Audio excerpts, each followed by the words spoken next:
nan banyak bujang de marando bujang nan diolah de nyotulen di koyo bananan de namonyo api patah orang Minang kalaya donyo lamangato lamunan iyo elah dibungkui kulonan de rasonyo nan kok lamu iyo ay kita kabeh nan kok putu iyo de talinyo mainan kitola de nyokabe dunia tonan la jotigo iyo ay kapanyo de para lu iyo ay ampe la jolimo onelai tanyo sirekan kami alai takana kanaju nala di hati nanda kela kenal la di mata iyo di dalam daging iyo nan letan raso-raso tulang di dalam yo derangku angan yo kajadi denyo contoh enelai deta dinderekan kami kan sudahlah di mana masang tanyo sasuai sabuai yo hadis kudus yo nantolan de pareso ya itu malah di arafah iyo dengan nafsahunya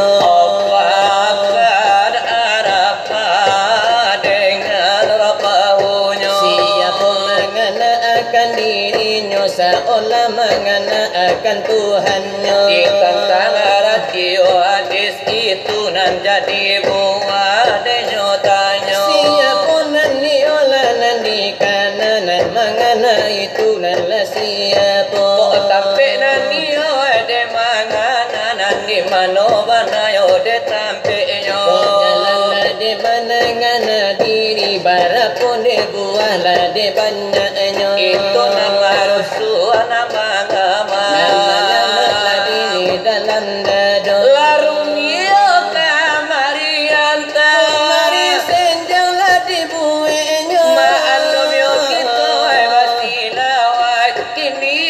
yo nani kiro memang ani yo di pesantren Darul Ulum de namonyo ali-ali yo de tarikat ali tasawuf hanya di siko banyak buya-buya lah denyo kita tuanku lah di siku tala biela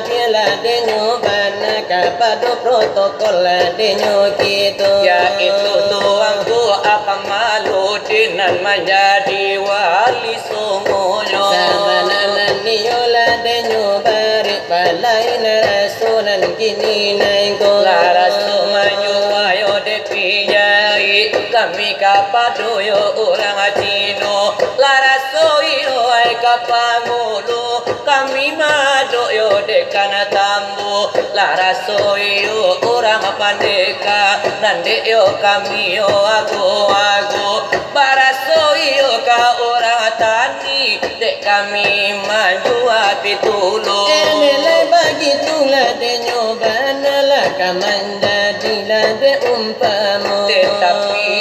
yo dengan yo insya Allah tanyo yo kadi jawab jo pasanang di dalam ladenyo hati pasaju abana di dalam dado ampunan dia sabale iyo namjo kapalo di dalam yo kami yo de menjawab otanyo dari yo rekan gitu ko indah iyo padu bari makan yo pari yo de tibunyo ko indah iyo padu takwa panabangan